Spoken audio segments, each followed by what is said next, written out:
گلشن میں جا کے دیکھ، نہ صحرا میں جا کے دیکھ، کیا شان ہے ولی کی یہ قرآن میں جا کے دیکھ۔ چھٹ جائیں گی ابھی ابھی ظلمت کی آندھیاں، غوث الورا کا دل سے تو نعرہ لگا کے دیکھ۔ کھل جائے گی ابھی ابھی دل کی کلی کلی، ایک بار غوث پاک کا نغمہ سنا کے دیکھ۔ مل جائیں گے دونوں جہاں کی نعمتیں تجھے بھی، غوث الورا کو اپنا وسیلہ بنا کے دیکھ۔ ہو جائے گی تجھے بھی زیارت حضور کی، آنکھوں میں غوث پاک کا جلوہ بسا کے دیکھ۔ اور تجھ پہ بھی ہوگی غوث پاک کی نظر کرم ضرور، تجھ پہ بھی ہوگی غوث پاک کی نظر کرم ضرور۔ اس دل کو ذوالفقار تو شیدا بنا کے دیکھ۔ بسم اللہ الرحمن الرحیم۔ ناظرین گرامی، روایت میں آتا ہے کہ قطب الاقطاب حضرت شیخ عبد القادر جیلانی الحسنی والحسینی الجیلانی، حضرت غوث اعظم شیخ عبد القادر جیلانی رحمۃ اللہ علیہ جب نماز ادا کرتے تو بہت زار و قطار رویا کرتے، یعنی گریہ زاری کیا کرتے تھے۔ روتے روتے آپ کی ہچکی بن جایا کرتی تھی۔ جب آپ رحمت اللہ علیہ مسجد میں اپنے مریدین اور شاگردوں کے ساتھ باجماعت نماز پڑھتے، اللہ پاک کی محبت اور عشق میں اتنے ڈوب کر عبادت کرتے کہ ان کے شاگرد آپ کی رقت آمیزی کو دیکھ کر، یعنی رونے کے انداز کو دیکھتے اور کہتے اگر اصل نماز دیکھنی ہے تو غوث پاک کی نماز کو دیکھا جائے۔ تو ایک بار کا ذکر ہے کہ آپ رحمت اللہ علیہ عراق کی مسجد میں سے باجماعت نماز پڑھ کر باہر نکلے، آپ کے مریدین بھی آپ کے ساتھ تھے۔ آپ نے دیکھا کہ اسی محلے میں کچھ بچے اخروٹ کے ساتھ کھیل رہے ہیں۔ آپ بچوں سے بہت پیار کیا کرتے تھے، گویا کہ خود بچپن میں کبھی بچوں کی طرح کھیل کود نہیں کر سکے، لیکن بچوں کو دیکھ کر آپ مسکراتے تھے۔ آپ آگے بڑھنے لگے اور مریدین کی بڑی جماعت بھی آپ کے ساتھ تھی۔ ابھی آپ زیادہ دور نہیں گئے تھے کہ ان بچوں نے ایک دوسرے کے کان میں کچھ بولنا شروع کر دیا اور اشارے میں باتیں کرنے لگے کہ کیا خیال ہے کہ جو بابا جی سب سے نمایاں ہیں، نورانی چمکتے ہوئے چہرے والے ہیں، سب سے آگے چل رہے ہیں، ان کو بولا جائے جو فرمائش ہمیں کرنی ہے ان سے کر دیں، کیا یہ ہمیں ڈانٹیں گے تو نہیں؟ تو کچھ سمجھدار بچے ہم زبان ہوئے اور کہا نہیں نہیں، یہ جو بابا ہے نا بہت اچھے ہیں، ان سے جو کچھ کہو گے انہوں نے وہ ہماری بات پوری کرنی ہے، ہم ان سے ایک میٹھی اور لذیذ چیز آج منگواتے ہیں۔ تو ان میں سے ایک بچہ جو سب سے بڑا تھا پاس آیا اور کہا بابا میری بات سنیں۔ آپ نے بہت پیار اور شفقت سے اس کے سر پر ہاتھ رکھا اور کہا بیٹا کہو۔ اس نے کہا کہ میرا دل کر رہا ہے کہ میں آپ سے کچھ مانگوں۔ آپ نے فرمایا کہ کہو بیٹا کیا چاہتے ہو؟ وہ کہنے لگا کہ مجھے آپ اس فلاں جلیبی والے سے جلیبی لا کر دے سکتے ہیں، میرا کھانے کا بہت دل کر رہا ہے۔ میں چلا جاتا لیکن بابا میری باری آنے والی ہے، جب تک میں جلیبی لے کر وہاں آؤں گا میری باری چلی جائے گی۔ آپ رحمت اللہ علیہ کے وہاں کے مشہور بزرگ بڑے سردار لوگ ہیں، آپ کے خادمین آپ کے نوکر بننے کے لیے جان کی بازی لگانے کو تیار رہتے ہیں۔ ادھر وہ بچے آپ کے رتبے کو بھی دیکھ رہے تھے اور یہ بھی دیکھ رہے تھے کہ آپ کون سی شخصیت ہے، لیکن پھر بھی اتنے سارے لوگوں کو چھوڑ کر آپ سے وہ بچہ کہتا ہے کہ بابا مجھے جلیبی لا کر دے دیں۔ بابا جی نے کہا کہ ٹھیک ہے میں لا کر دے دیتا ہوں۔ آپ کا ایک مرید آپ کے پاس آیا اور کہا حضرت آپ کیوں اس بات پر توجہ دے رہے ہیں؟ آپ اس بچے کی فرمائش پر جلیبی لا رہے ہیں۔ حضرت آپ پر میری جان قربان ہو، میں اس بچے کو جلیبی لا کر دے دیتا ہوں۔ آپ رحمت اللہ علیہ نے اسے اپنے ہاتھ کے اشارے سے منع فرمایا اور کہا اس نے مجھ سے کہا ہے نا تو میں ہی اس کی خواہش کو پورا کروں گا۔ پھر آپ رحمت اللہ علیہ اس جلیبی والے کے پاس تشریف لے گئے اور جلیبی والا کچھ دیر پہلے اداس بیٹھا ہوا تھا۔ آپ رحمت اللہ علیہ اس کی دکان میں تشریف لے گئے تو وہ خوشی خوشی سے جھومنے لگا۔ آپ رحمت اللہ علیہ نے اس جلیبی والے سے جلیبی لی، اس نے خوشی خوشی آپ رحمت اللہ علیہ کے ہاتھوں میں جلیبی تھما دی۔ وہ آدمی لگ بھگ 70 سال کا تھا، اس بڑھاپے میں بھی وہ کام کرنے پر مجبور تھا۔ اس کی آنکھوں میں آپ رحمت اللہ علیہ کو دیکھ کر آنکھوں سے آنسو آ گئے۔ اس نے روتے ہوئے کہا اللہ کا لاکھ لاکھ شکر ہے، اس نے میری دعا سن لی، آپ نے میری دکان میں قدم رکھے تو کئی دنوں سے آپ کے انتظار میں یہاں بیٹھا ہوا تھا۔ میں جانتا تھا کہ آپ ضرور میری دکان پر تشریف لائیں گے۔ آپ رحمت اللہ علیہ نے فرمایا تمہیں کیسے پتا تھا کہ میں تمہاری دکان پر آؤں گا؟ وہ کہنے لگا کہ حضرت عرصہ ہوا ہے، کئی مہینوں سے میرا کاروبار نہیں چل رہا تھا، میرا کاروبار دن بدن ٹھپ ہوتا جا رہا تھا، فاقوں تک کی نوبت آ گئی تھی۔ مجھے اپنی فکر نہیں تھی لیکن اپنے چھوٹے چھوٹے بچوں کی تھی۔ اس بڑھاپے میں اللہ تعالیٰ نے اولاد تو دی لیکن ان کو پالنے کا کوئی بندوبست نہیں ہو رہا تھا۔ میں نے اپنی اس پریشانی کا ذکر کسی سے کیا تو اس نے کہا کہ عراق کے ایک شہر میں چلے جاؤ، وہاں پر کوئی ایک فقیر ہے، اس سے دعا کراؤ، وہ جس کے لیے دعا کرتے ہیں اس کا کام بن جاتا ہے۔ میں اتنا پریشان تھا کہ اس آدمی کے کہنے پر اس فقیر سے ملنے چلا گیا۔ اس کی تلاش کر کے میں نے اس سے کہا تم میرے لیے دعا کرو تاکہ میرے کاروبار میں ترقی ہو جائے اور میرے رزق میں برکت ہو جائے اور تنگ دستی دور ہو جائے تاکہ میں بیوی بچوں کا پیٹ پال سکوں۔ فقیر مجھے دیکھ کر کہنے لگا کہ تم پیران پیر غوث اعظم دستگیر رحمت اللہ علیہ کو نہیں جانتے؟ میں نے کہا میں نہیں جانتا۔ وہ کہنے لگا حیرت ہے کہ تمہیں یہ پتہ نہیں کہ تم ان کو جانتے ہی نہیں کہ ولیوں کے سردار ہیں۔ میں تو بہت چھوٹا سا فقیر ہوں، میری دعاؤں میں اتنا اثر نہیں کہ وہ غوث اعظم رحمت اللہ علیہ ہیں، جس کے لیے بھی دعا کریں اس کا بیڑا پار ہو جایا کرتا ہے، اور جب اس دور میں غوث پاک رحمت اللہ علیہ خود موجود ہے تو پھر ہمارا کیا مقام ہوگا ان کی دعا کے آگے؟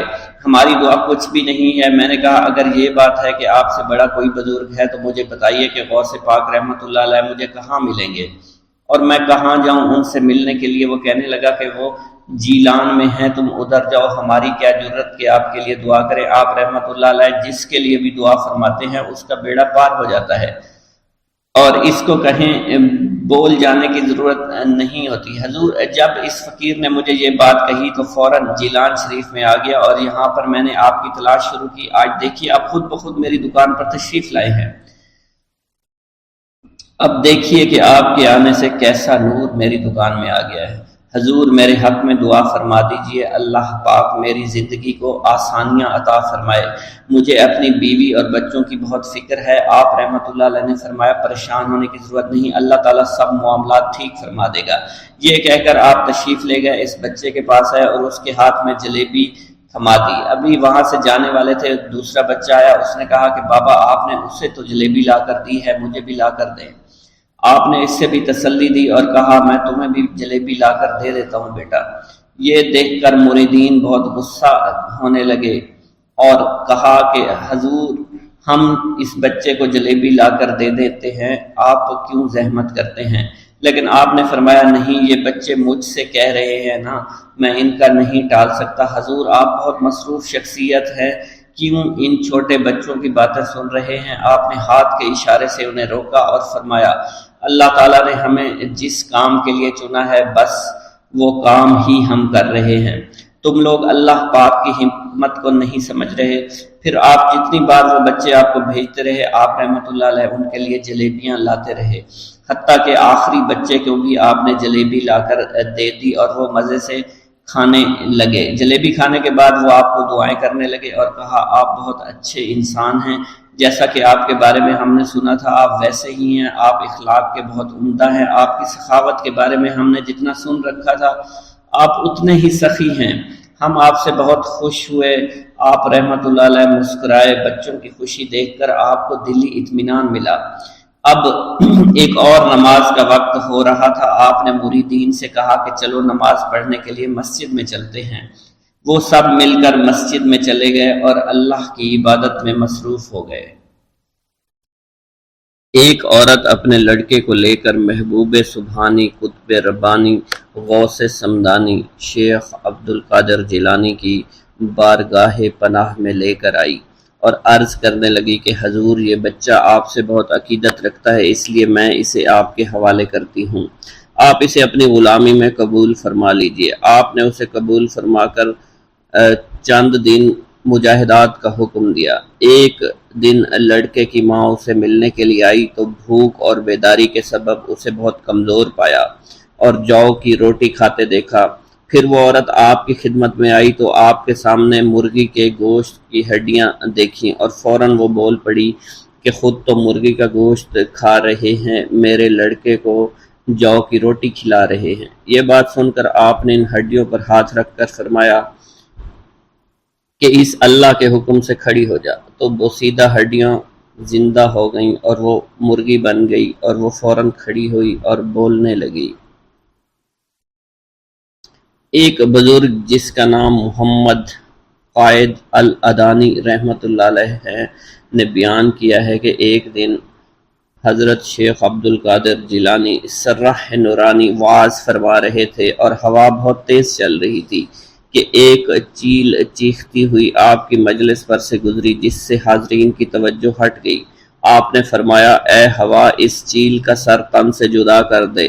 یہ فرمانا ہی تھا کہ چیل کا سر تن سے جدا ہو گیا۔ یہ دیکھ کر آپ ممبر سے اٹھے، چیل کو ایک ہاتھ میں پکڑ کر دوسرا ہاتھ اس پر پھیرا اور بسم اللہ الرحمن الرحیم پڑھا، اور چیل اللہ کے حکم سے زندہ ہو کر اڑ گئی، اور لوگ اس منظر کو دیکھ کر بہت مضطرب ہو گئے۔ ایک شخص جس کا نام معمر جراح تھا بتاتے ہیں کہ ایک دن محبوب سبحانی قطب یزدانی شیخ عبد القادر جیلانی کی خدمت میں حاضر تھا۔ آپ کچھ تحریر فرما رہے تھے کہ مکان کی چھت سے مٹی گرنے لگی۔ دوبارہ دیکھا تو ایسا ہی ہوا۔ جب چوتھی بار ایسا ہوا تو آپ نے سر اٹھا کر اوپر دیکھا اور فرمایا کہ تیرا سر تن سے جدا ہو جائے۔ یہ فرمانے کی دیر تھی کہ ویسا ہی ہوا، اور اس نظر کو دیکھ کر نہایت لوگ جو ہے مضطرب ہوئے۔ میں نے عرض کیا، حضور آپ پریشان کیوں ہیں؟ آپ نے فرمایا، میں ڈرتا ہوں اگر مسلمان سے مجھے ایذا پہنچے تو اس کا بھی حال ایسے ہی ہوگا جیسے اس چوہے کا ہوا۔ ایک بزرگ شیخ عمر مسعود نے بیان کیا ہے کہ حضرت شیخ عبد القادر جیلانی سرح نورانی ایک دن وضو فرما رہے تھے۔ اسی اثنا میں ایک چڑیا نے آپ پر بیٹ کر دی۔ یہ چڑیا اسی وقت گرتے ہی مر گئی۔ اس وضو کے بعد اتنا حصہ کپڑا دھویا اور اتار کر مجھے دے دیا کہ اسے فروخت کر کے اس کی رقم غرباء میں تقسیم کر دو، یہ اس کا بدلہ ہے۔ ناظرین کرام، آپ کو بتاتے چلیں کہ شیخ ربانی حضرت شیخ عبد القادر جیلانی جو ہے بہت ہی قیمتی لباس زیب تن کیا کرتے تھے۔ یہ لباس جو ہے ریشم کے تاروں سے بنا ہوتا تھا اور بہت زیادہ قیمتی ہوتا تھا۔ جب اس واقعہ کے بعد اس لباس کو بازار میں تقسیم کیا گیا تو اس کے بہت زیادہ رقم وصول ہوئی، جو کہ غرباء میں تقسیم کر دی گئی۔ ایک بزرگ شیخ عبد القادر جیلانی رحمۃ اللہ علیہ کی خدمت میں حاضر ہو کر عرض کرنے لگے کہ حضور، میرے بچے کو 1.25 سال سے بخار کا عارضہ ہے، جو بڑھتا ہے نہ ہی گھٹتا ہے۔ آپ نے فرمایا، تم اس بچے کے کان میں جا کر اس طرح کہہ دو، بخار دور ہو جائے گا کہ اے بخار، تجھے عبد القادر کہتا ہے کہ میرے بچے کو چھوڑ دو۔ آپ نے ایسا ہی کیا۔ بخار فوراً بچے کو چھوڑ کر وہاں سے چلا گیا، اور اہل محلہ جو ہے وہ باقی لوگ بخار میں مبتلا ہو گئے۔ حضرت شیخ ابو الحسن علی قریشی رحمۃ اللہ علیہ نے بیان کیا ہے کہ ایک دفعہ میں اور شیخ ابو نصر حضرت شیخ عبد القادر جیلانی کی خدمت میں حاضر تھے۔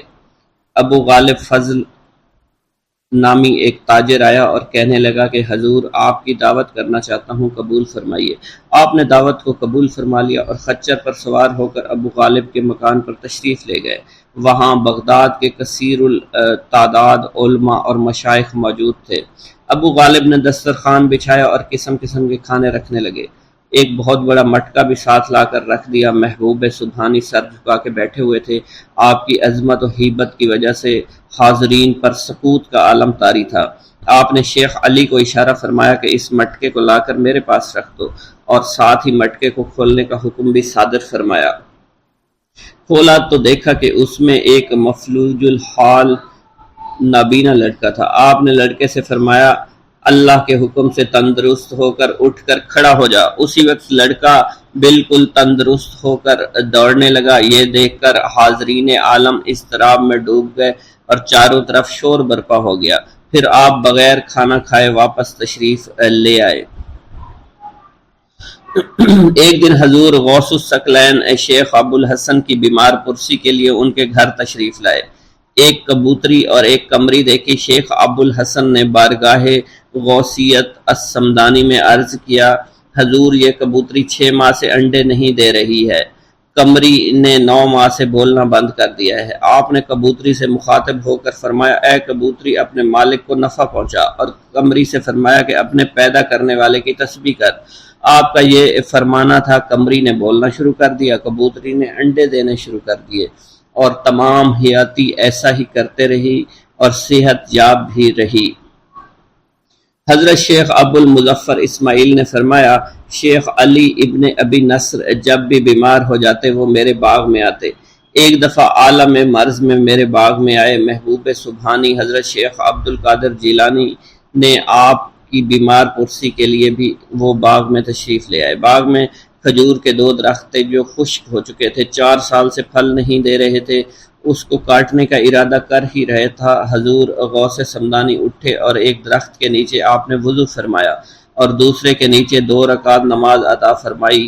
ان پر 1 ہفتہ کے اندر پھل آنا شروع ہو گئے، حالانکہ اس وقت کھجور کے پھل کا موسم بھی نہیں تھا۔ حضرت شیخ ابو مالک زیال کا بیان ہے، ایک دن میں حضور محبوب سبحانی غوث سمدانی شیخ عبد القادر جیلانی کے مدرسہ میں کھڑا تھا۔ آپ نے اپنے گھر سے عصا لیے باہر تشریف لائے۔ مجھے یوں محسوس ہوا آج آپ اپنے عصا سے کسی کرامت کا ظہور فرمائیں گے۔ آپ نے مسکراتے ہوئے میری طرف دیکھا اور عصا کو زمین میں گاڑ دیا۔ عصا زمین پر گاڑتے ہی روشن ہو چکا اور بدستور 1 گھنٹہ چمکتا رہا۔ اس کی منور شعاؤں سے اطراف و کناف بھی چمک اٹھے، اس کی روشنی آسمان کی طرف بھی چڑھتی تھی۔ پھر جب 1 گھنٹہ کے بعد آپ نے اسے اٹھایا تو عصا جیسا پہلے تھا ویسا ہی ہو گیا۔ اس کے بعد آپ نے فرمایا، تمہاری یہی خواہش تھی نا جو تم نے دیکھا۔ ایک دفعہ دریائے دجلہ میں اس قدر پانی آیا کہ بغداد کے ارد گرد بھی پانی چڑھ آیا۔ دیہاتی لوگ گھبرا کر حضور غوث سمدانی شیخ عبد القادر جیلانی کی خدمت میں حاضر ہوا اور عرض کی۔ آپ نے اپنا عصا مبارک لیا اور دجلہ کے کنارے تشریف لے گئے اور عصا دجلہ کے کنارے پر گاڑ کر فرمایا کہ بس اس سے آگے نہ بڑھنا۔ پانی فوراً اتر کر اپنی اصلی حد پر پہنچ گیا۔ کیا کرتے تھے۔ حضور سیدنا غوث اعظم کے صاحبزادے حضرت شیخ سید عبد الرحمن فرماتے ہیں کہ والد بزرگوار اپنے وعظ کے دوران الحمدللہ رب العالمین کہہ کر خاموش ہو جاتے اور دوبارہ کہہ کر سکوت فرماتے تھے، اور تیسری مرتبہ کہنے کے بعد کچھ دیر توقف فرماتے، اور آپ کی محفل میں تمام اولیاء حاضر و ناظر اور خاموش ہو جایا کرتے تھے۔ پھر آپ کی محفل میں اولیاء ملائکہ ایک کثیر تعداد میں آ جاتے جو محفل کے بعد نظر نہیں آیا کرتے تھے۔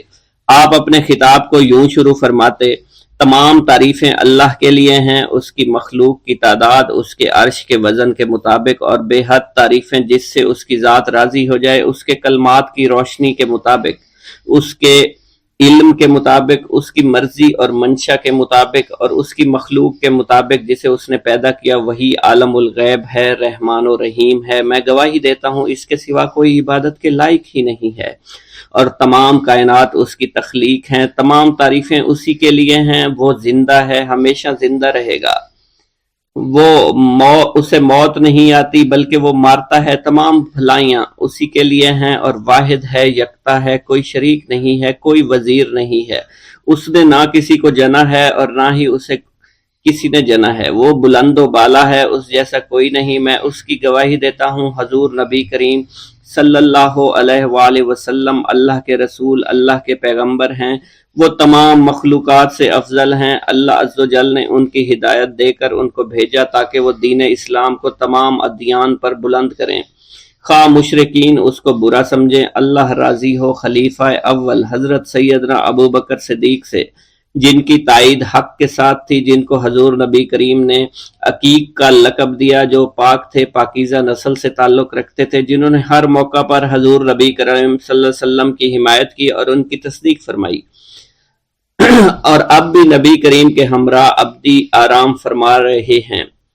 اللہ راضی ہو خلیفہ دوم حضرت سیدنا عمر فاروق رضی اللہ تعالی عنہ سے، جنہوں نے عمل کثیر کیے، جنہوں نے حق کو بلند کیا، جنہوں نے فیصلے کے لیے جن کو منتخب کیا گیا، جنہوں نے ہمیشہ حق بات کا ساتھ دیا، اور وہ بھی حضور نبی کریم صلی اللہ علیہ وسلم کے ہمراہ عمدی آرام گاہ میں آج بھی موجود ہیں۔ اللہ راضی ہو خلیفہ سوم حضرت سیدنا عثمان غنی رضی اللہ تعالی عنہ سے، جنہوں نے اپنے مال سے مسلمانوں کی امداد کی، قرآن مجید کی ترتیب و اشاعت احسن طریقے سے فرمائی، جنہوں نے امامت اور کرت سے محراب کو منبر کو مزین کیا، اور جو افضل الشہداء ہیں اور فرشتے بھی ان سے حیا کرتے ہیں۔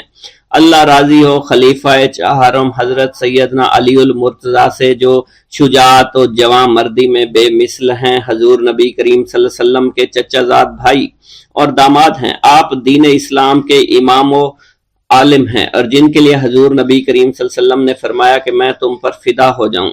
اللہ راضی ہو حسنین کریمین حضرت سیدنا امام حسن امام حسین سے، جن کی نیکیاں تا حشر قائم رہنے والی ہیں اور جن کے مراتب بے مثل ہیں۔ اللہ نے ان کے قلوب کو نیکیوں کی جانب مائل کیا۔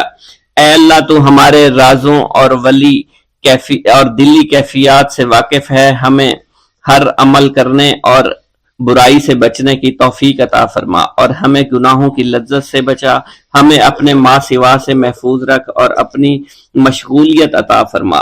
بے شک اللہ کے سوا کوئی عبادت کے لائق نہیں، جو چاہتا ہے وہی ہوتا ہے، اور وہی قوی اور وہی عظیم ہے۔ اے اللہ ہمیں غفلت سے بچا اور ہمارے اوپر وہ بوجھ نہ ڈال جو تو نے پہلی امتوں پر ڈالا۔ اے ہمارے رب العالمین ہمیں معاف فرما اور ہماری مغفرت عطا فرما، کیونکہ تو ہی ہمارا رب ہے، تو ہی ہمارا مولا ہے، آمین۔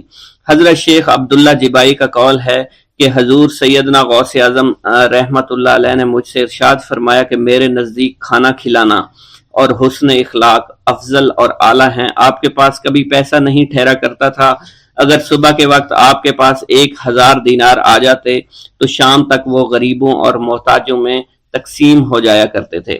حضور سیدنا غوث اعظم کی پرورش نہایت ہی بابرکت ماحول میں ہوئی۔ آپ نے ابتدا میں گوشہ نشینی اختیار کی اور خود کو دنیاوی غلاظتوں سے پاک رکھا۔ آپ نے 51 برس کی عمر میں شادی کی۔ جب آپ سے اس بارے میں دریافت کیا گیا تو آپ نے فرمایا، جب مجھے حضور نبی کریم صلی اللہ علیہ وسلم نے نکاح کی اجازت دی تو میں نے نکاح کر لیا۔ حضور سیدنا غوث اعظم نے اپنی ذات کو اللہ عز و جل کی خوشنودی کے لیے وقف کر رکھا تھا۔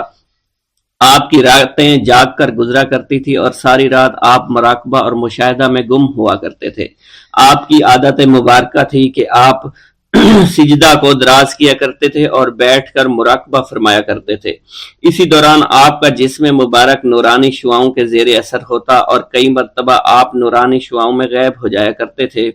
حضرت شیخ ابو عبداللہ بن حسنین بن ابی الفضل فرماتے ہیں کہ حضور سیدنا غوث اعظم کے بعض دہقانی مریدین ہر سال آپ کے لیے گیہوں بوتے تھے اور جائز طریقہ سے اسے پالتے تھے۔ پھر آپ کے بعض مریدین اسے پیستے اور آپ کے لیے ہر روز 4-5 روٹیاں پکاتے اور شام کو آپ کے پاس روٹیاں لے کر آیا کرتے تھے۔ آپ حاضرین میں ایک ایک ٹکڑا تقسیم کر دیتے اور جو بچ جاتا وہ اپنے لیے رکھ لیا کرتے تھے۔ حضرت شیخ خضر حسنی سے منقول ہے، حضور سیدنا غوث اعظم ایک شکستہ دل فقیر کو دیکھا۔ آپ نے اس سے اس کی کیفیت کے متعلق دریافت کیا تو اس نے کہا کہ میں آج دریا کے کنارے گیا اور ملاح سے کہا مجھے دریا کے پار لے جائے۔ اس نے انکار کر دیا۔ میں اپنے اس افلاس کے سبب پریشان اور شکستہ دل ہوں۔ ابھی اس فقیر کا کلام جاری تھا کہ ایک شخص آپ کی خدمت میں حاضر ہوا اور 30 دینار آپ کی خدمت میں پیش کیے۔ آپ نے وہ دینار اس فقیر کو دے دیے اور فرمایا کہ اس ملاح سے کہنا کہ کسی فقیر کا سوال رد نہ کیا کرے۔ حضرت شیخ معمر ابو المظفر فرماتے ہیں، میں نے حضور سیدنا غوث اعظم سے زیادہ کسی کو درگزر فرمانے والا آج تک نہیں دیکھا۔ آپ کی عطا کا یہ علم تھا، ایک محفل میں 400 لوگوں کو ولایت کے مقام اعلیٰ تک پہنچا دیا کرتے تھے، بھوکوں کو کھانا کھلانا، بیواؤں کی حاجت روائی کرنا۔ آپ کا معمول تھا جب کسی بیمار کے متعلق سنتے تو فوراً اس کی عیادت کے لیے تشریف لے جایا کرتے تھے۔ فقراء کو آپ رحمت اللہ علیہ کے در سے بغیر سوال کیے عطا ہو جایا کرتا تھا۔ حضور سیدنا غوث اعظم نے فرمایا کہ مخلوق سے کنارہ کشی سے پہلے علم حاصل کرو، کیونکہ جو شخص علم کے بغیر عبادت کرتا ہے وہ اصلاح سے زیادہ فساد میں مبتلا ہو جاتا ہے۔ تمہیں چاہیے کہ شمع شریعت اپنے ہمراہ لے کر علم کی روشنی میں علم عمل کرو، پھر اللہ تعالیٰ تمہیں علم لدنی کا وارث بنا دے گا جس سے تم ناواقف ہو۔ تمہیں چاہیے کہ تمام اسباب و ذرائع سے تعلق منقطع کر کے رشتہ داروں اور احباب سے جدائی اختیار کرو تاکہ تم اپنے زہد کی وجہ سے اپنی قوت باطنی اور اپنے حسن ادب کا مشاہدہ کر سکو۔ خدا کے علاوہ تمام عالم و اسباب سے اس خوف سے منقطع ہو جاؤ تاکہ تمہاری شمع معرفت نہ بجھ جائے، اور جب تم 40 دن اپنے رب کے لیے مخصوص کر دو گے تو تمہارے قلب سے حکمت کے چشمے جاری ہو جائیں گے اور تم معرفت الہی کی تپش کا مشاہدہ کرنے لگے گے جس کو حضرت موسیٰ علیہ السلام نے اپنے شجر قلب پر محسوس کیا تھا۔ اس کیفیت کے بعد تم اپنے نفس و خواہش، اپنے شیطان سے، اپنی طبیعت اور اپنے وجود سے کہو گے کہ ٹھہر جا، میں نے اس آگ کا مشاہدہ کر لیا ہے جو قلب موسیٰ علیہ السلام پر روشن ہوئی تھی۔ اس کے بعد تمہارے قلب میں باطن سے یہ آواز آنے لگے گی کہ میں ہی تمہارا رب ہوں، میری ہی عبادت کرو، میرے غیر کی اطاعت سے گریزاں ہو جاؤ، میرے سوا کسی سے تعلق مت رکھو، میری معرفت حاصل کر کے میرے غیر کو فراموش کرو، غیر سے اعراض کر کے میرے علم، میرے قرب، میرے ملک اور میری سلطنت کی جانب متوجہ رہو۔ جب تمہیں بقا الہی حاصل ہو جائے تو تمہاری زبان پر اندہ جاری ہو جائے گا اور تمام حجابات رفع ہو کر قلب سے کدورت زائل ہو جائے گی اور نفس کو مکمل سکون حاصل ہو جائے گا۔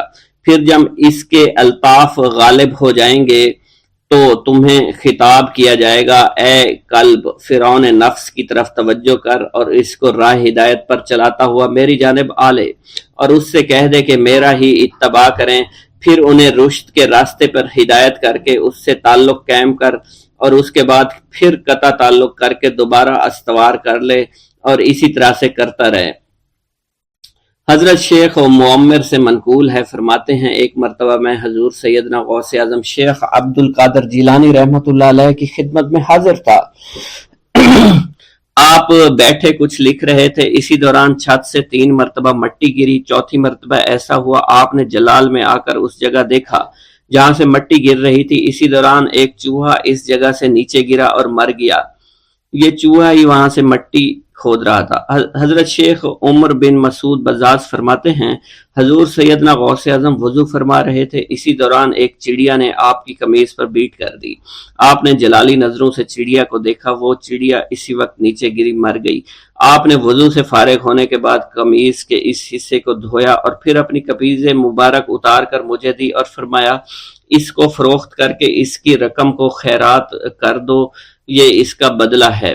حضور سیدنا غوث اعظم کے زمانہ میں بہت ہی گناہگار شخص تھا، اس کے دل میں آپ سے بے پناہ محبت تھی۔ جب اس کے مرنے کے بعد دفن کیا گیا تو قبر میں منکر نکیر نے سوالات کیے تو اس نے سوال کے جواب میں عبد القادر جواب دیا۔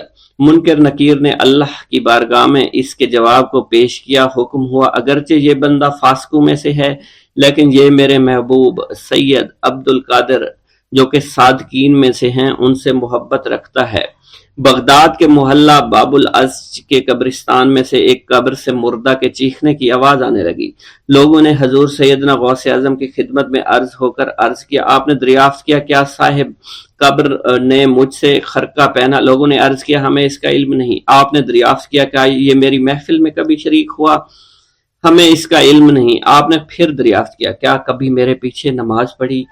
نہیں معلوم۔ آپ نے مراقبہ فرمایا اور آپ کے چہرہ مبارک پر جلالیت کے آثار نمودار ہو گئے۔ بعد ازاں آپ نے چہرہ مبارک پر وقار ظاہر ہوا اور آپ نے فرمایا کہ اس شخص نے میری زیارت کی، مجھ سے حسن ظن رکھا، اسی وجہ سے اللہ نے اس پر رحم فرما دیا ہے، چنانچہ اس کے بعد کبھی قبر سے آواز نہیں آئی۔ منقول ہے حضرت شیخ ابو الحسن علی بن وہب ازجی بیمار ہو گئے، حضور سیدنا غوث اعظم عیادت کے لیے تشریف لائے تو آپ نے وہاں ایک قمری اور ایک کبوتری کو دیکھا۔ حضرت شیخ ابو الحسن نے آپ سے عرض کی کہ یہ کبوتری 6 ماہ سے انڈے نہیں دے رہی اور قمری 9 مہینے سے بول نہیں رہی۔ آپ نے کبوتری سے فرمایا تو اپنے مالک کو فائدہ پہنچا اور قمری سے فرمایا تو اپنے خالق کی تسبیح کر۔ چنانچہ قمری نے اسی وقت کوکو کرنا شروع کر دیا، یہاں تک کہ بغداد کے لوگ اس کی آواز سننے کے لیے جوق در جوق جمع ہونا شروع ہو گئے اور کبوتری نے بھی انڈے دے دیے اور ان سے بچے نکلے۔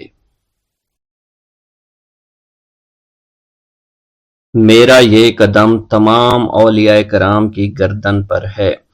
ایک مرتبہ محلہ حلبہ میں اپنے مہمان خانے میں وعظ فرماتے ہوئے حضور سیدنا غوث اعظم پر اچانک حالت کشف طاری ہوئی۔ آپ رحمت اللہ علیہ نے فرمایا، میرا یہ قدم ہر ولی اللہ کی گردن پر ہے۔ یہ ارشاد سن کر تمام اولیاء اللہ نے اپنی گردنیں جھکا دیں۔ صلحائے امت نے اس کی توضیح فرمائی ہے کہ آپ رحمت اللہ علیہ کے عہد مبارک اور بعد میں قیامت تک آپ کی عطا کے بغیر ولی اللہ ولایت کے درجے پر فائز نہیں ہو سکتا۔ سلطان الہند حضرت خواجہ معین الدین چشتی المعروف خواجہ غریب نواز اس وقت خراسان کے پہاڑوں پر مجاہدات میں مشغول تھے۔ انہوں نے بھی حضور سیدنا غوث اعظم کا ارشاد گرامی سن کر اپنی گردن جھکا دی اور یوں عرض گزار ہوئے، آپ کے قدمین شریفین میرے سر اور میرے آنکھوں پر ہیں۔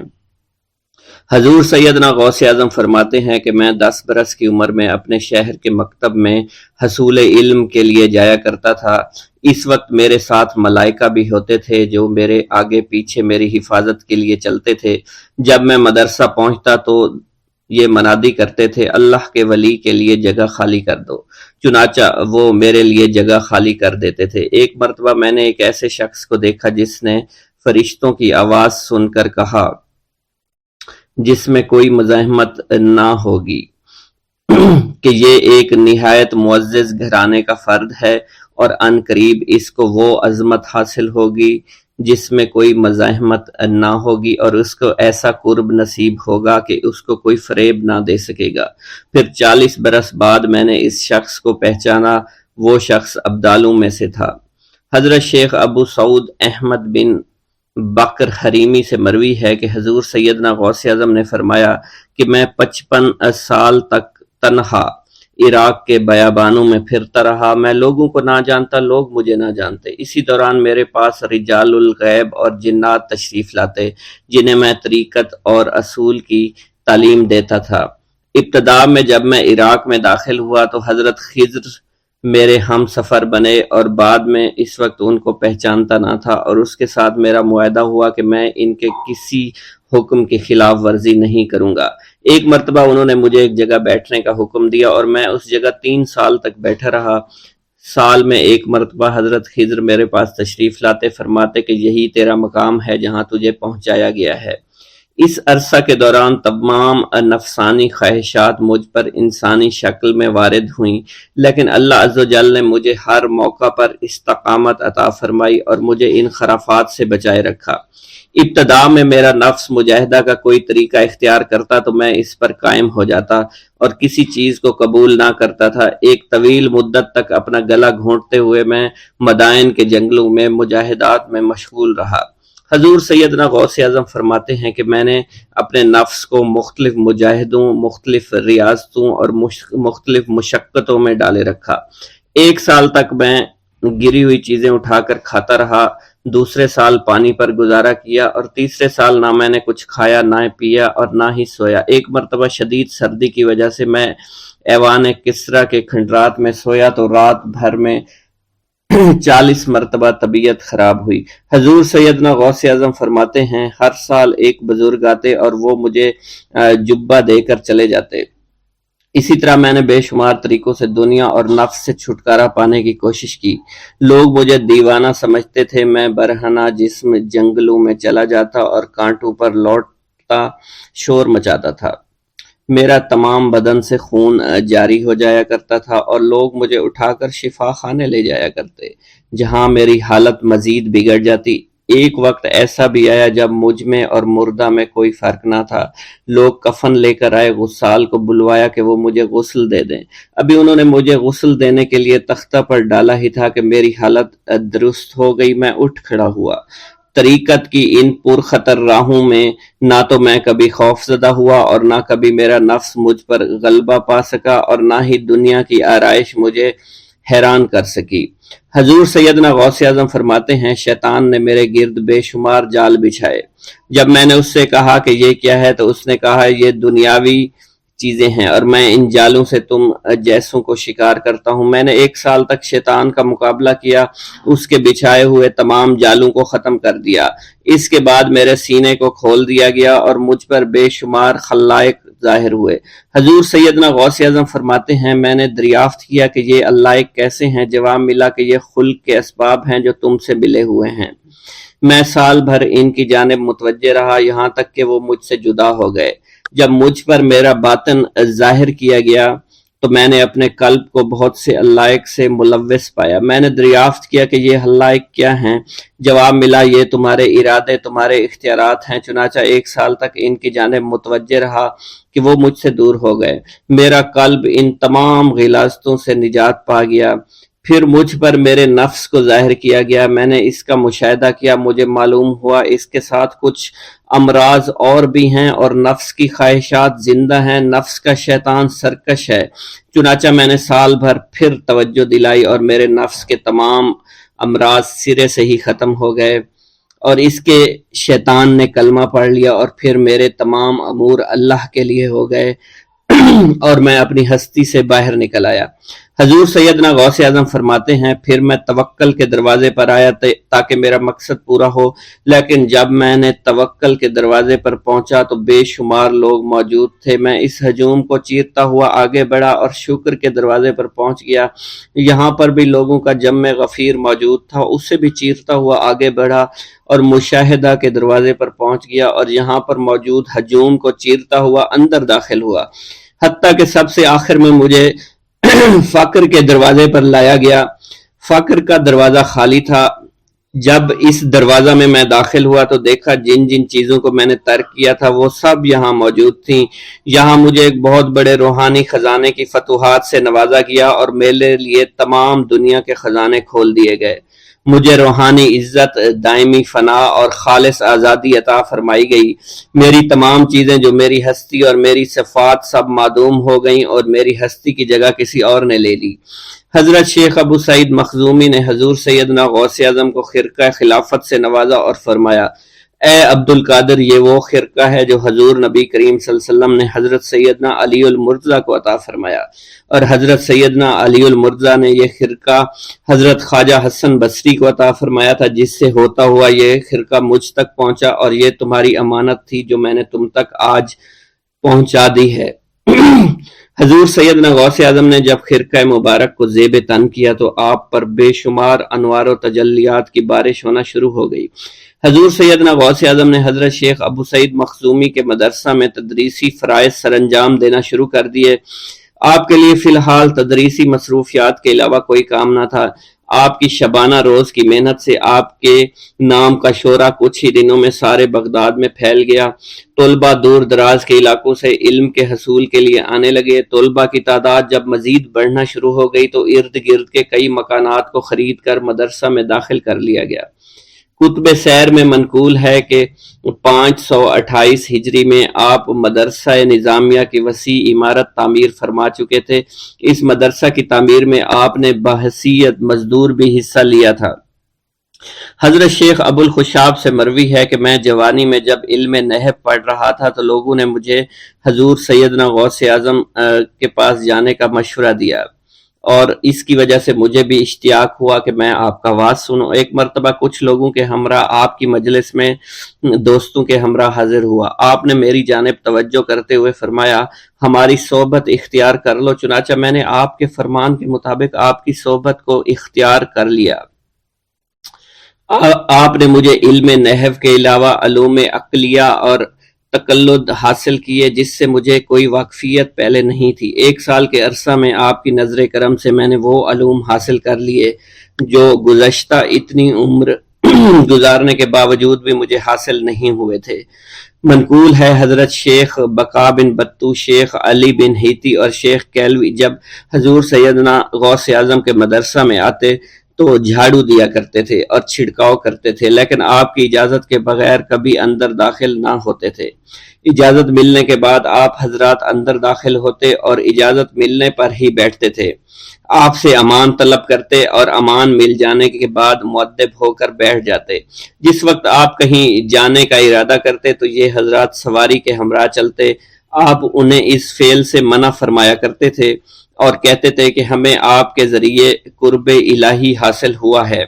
حضرت شیخ محمد قائل الادنیٰ سے مروی ہے کہ ایک مرتبہ حضور سیدنا غوث اعظم سے دریافت کیا گیا کہ آپ کی بزرگی اور عظمت کا راز کیا ہے۔ آپ نے فرمایا کہ میں کبھی جھوٹ نہیں بولتا اور کبھی کسی سے کذب بیانی نہیں کرتا۔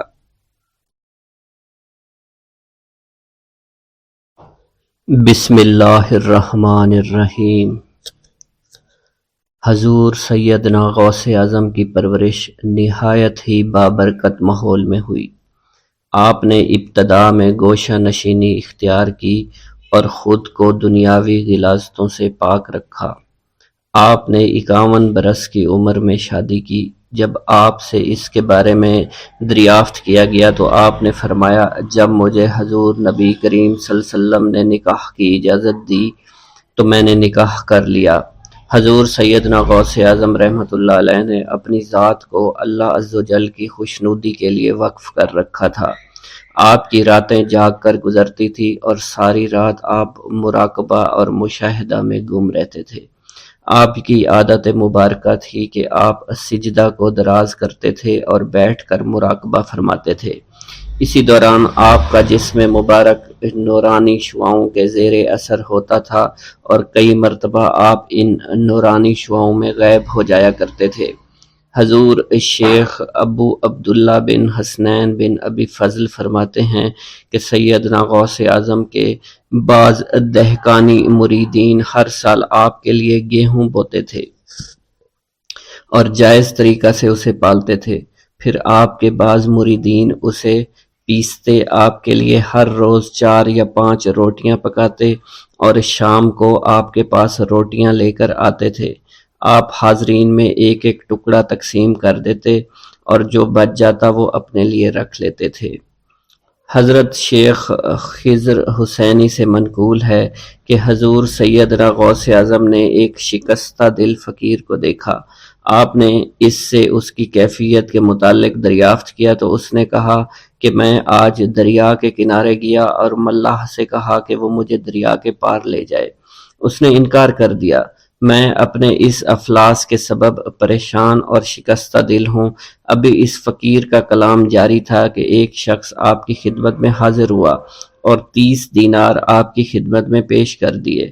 آپ نے وہ دینار اس فقیر کو دے دیے اور فرمایا کہ اس ملاح سے کہنا کہ کسی فقیر کا سوال رد مت کیا کرے۔ حضرت شیخ معمر کا بیان ہے کہ میں نے حضور سیدنا غوث اعظم سے زیادہ کسی کو درگزر فرمانے والا نہیں دیکھا۔ آپ کی عطا کا یہ عالم تھا کہ ایک محفل میں 400 لوگوں کو ولایت کے مقام اعلیٰ تک پہنچا دیا کرتے تھے۔ بھوکوں کو کھانا کھلانا اور بیواؤں کی حاجت روائی کرنا آپ کا معمول تھا۔ جب کسی بیمار کے متعلق سنتے فوراً اس کی عیادت کے لیے تشریف لے جایا کرتے۔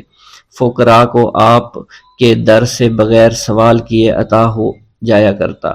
حضور سیدنا غوث اعظم نے فرمایا کہ مخلوق سے کنارہ کشی سے قبل علم حاصل کرو، کیونکہ جو شخص علم کے بغیر عبادت کرتا ہے وہ اصلاح سے زیادہ فساد میں مبتلا ہو جاتا ہے۔ تمہیں چاہیے کہ شمع شریعت اپنے ہمراہ لے کر علم کی روشنی میں عمل کرو، پھر اللہ تعالیٰ تمہیں علم لدنی کا وارث بنا دے گا جس سے تم ناواقف ہو۔ تمہیں چاہیے کہ تمام اسباب و ذرائع سے تعلق منقطع کر کے رشتہ داروں اور احباب سے جدائی اختیار کر لو، تاکہ تم اپنے زہد کی وجہ سے اپنے قوت باطنی اور اپنے حسن ادب کا مشاہدہ کر سکو۔ خدا کے علاوہ تمام عالم اسباب سے اس خوف سے منقطع ہو جاؤ تاکہ تمہاری شمع معرفت نہ بجھ جائے، اور جب تم 40 دن ایک چلہ اپنے رب کے لیے مخصوص کر دو گے تو تمہارے قلب سے حکمت کے چشمے جاری ہو جایا کریں گے اور تم معرفت الہی کی تپش کا مشاہدہ کرنے لگو گے، جس کو حضرت موسیٰ علیہ السلام نے اپنے شجر قلب پر محسوس کیا تھا۔ اس کیفیت کے بعد تم اپنے نفس و خواہش، اپنے شیطان، اپنی طبیعت اور اپنے وجود سے کہو گے کہ ٹھہر جا، میں نے اس آگ کا مشاہدہ کر لیا ہے جو قلب موسیٰ علیہ السلام سے روشن ہوئی تھی۔ اس کے بعد تمہارے قلب میں باطن سے یہ آواز آنے لگی کہ میں ہی تمہارا رب ہوں، میری ہی عبادت کرو، میرے غیر کی اطاعت سے گریزاں ہو جاؤ۔ میرے سوا کسی سے تعلق مت رکھو، میری معرفت حاصل کر کے میرے غیر کو فراموش کر دو، غیر سے اعراض کر کے صرف میرے علم، میرے قرب، میرے ملک اور میری سلطنت کی جانب متوجہ رہو۔ جب تمہیں بقائے الہی حاصل ہو جائے تو تمہاری زبان پر اللہ تعالیٰ کا نام جاری ہو جائے گا، اور تمہارے حجابات رفع ہو کر قلب سے کدورت زائل ہو جائے گی، اور نفس کو مکمل سکون حاصل ہوگا۔ پھر جب اس کے الطاف غالب آ جائیں تو تمہیں خطاب کیا جائے گا، اے قلب فرعون، نفس کی طرف توجہ کر اور ان کو راہ ہدایت پر چلا، میری جانب آ جا اور ان سے کہہ دے کہ میرا ہی اتباع کریں، پھر انہیں رشد کے راستے پر ہدایت کر کے ان سے تعلق قائم کر، اس کے بعد پھر قطع تعلق کر کے دوبارہ استوار ہو کر آ جا اور اسی طرف استوار ہو کر دیکھتا رہے۔ حضرت شیخ معمر سے منقول ہے، فرماتے ہیں ایک مرتبہ میں حضور سیدنا غوث اعظم کی خدمت میں حاضر تھا، آپ بیٹھے کچھ لکھ رہے تھے، اسی دوران چھت سے 3 مرتبہ مٹی گری، چوتھی مرتبہ ایسا ہوا تو آپ نے جلال میں آ کر اس جگہ دیکھا جہاں سے مٹی گر رہی تھی، اسی دوران ایک چوہا اس جگہ سے نیچے گرا اور مر گیا، اور یہ چوہا ہی وہاں سے مٹی کو کھود رہا تھا۔ حضرت شیخ عمر بن مسعود فرماتے ہیں حضور سیدنا غوث اعظم فرما رہے تھے، اسی دوران ایک چڑیا نے آپ کی قمیض پر بیٹ کر دی، آپ نے جلالی نظروں سے چڑیا کو دیکھا، چڑیا اسی وقت نیچے گری، مر گئی۔ آپ نے وضو سے فارغ ہونے کے بعد قمیض کے اس حصے کو دھویا، پھر اپنی قمیض مبارک اتار کر مجھے دی اور فرمایا اس کو فروخت کر کے اس کی رقم کو خیرات کر دو، یہ اسی کا بدلہ ہے۔ منقول ہے حضور سیدنا غوث اعظم کے زمانہ میں ایک بہت ہی گناہگار شخص تھا، لیکن اس کے دل میں آپ سے بے پناہ محبت تھی۔ جب اس کے مرنے کے بعد اس کو دفن کیا گیا تو قبر میں منکر نکیر نے سوالات کیے، تو اس نے ہر سوال کے جواب میں شیخ عبد القادر کہا۔ منکر نکیر نے اللہ کی بارگاہ میں اس کے جواب کو پیش کیا تو حکم ہوا، اگرچہ یہ بندہ فاسقوں میں سے ہے لیکن یہ میرے محبوب جو کہ صادقین میں سے ہیں ان سے محبت رکھتا ہے۔